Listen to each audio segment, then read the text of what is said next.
Hi. In the past, many of the clients have asked for prenuptial agreement in India.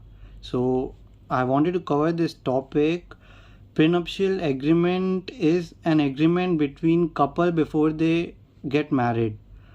This is a Western ideology and it is followed by them, and it is getting more and more famous outside because in many of the countries like USA and Australia, marriages are considered as a contract. But in India, things are different. Marriage is a legal sanctity, it's a custom, but it is not considered as a civil contract. Honorable Supreme Court has precisely said that any contract having marriage as its consideration or object, it is null and void. Even the provision 23 of Indian Contract Act says that any contract that could make its clause in such a way that the purpose of any of the provision of Indian law is defeated or could be defeated, it is void.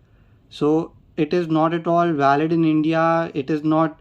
We are not sure if it is going to be enforceable in the court, or no one can give assurance that it would be upheld by any court if there is any dispute in future.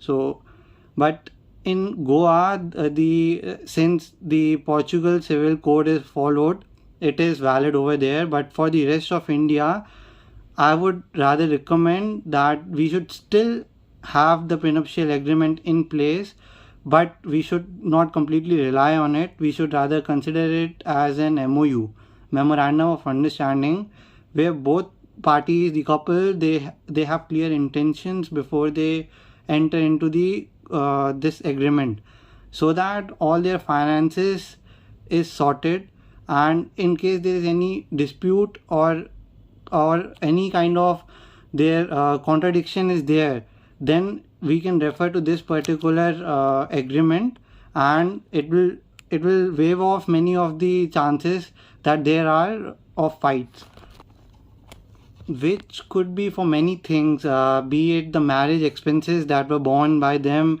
be it the disclosure of the assets at the time of marriage, be it the disclosure of income of either parties, be it the financial background of both the parties.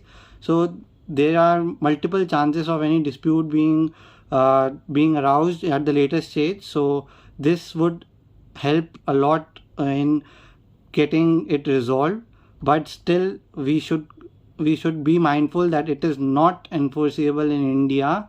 And even if both the parties, like this is for the international aspect, like people who have gotten married outside India, if they try to get it enforced in India after coming back to India, whatever the facts might be, the Indian courts will still not consider it.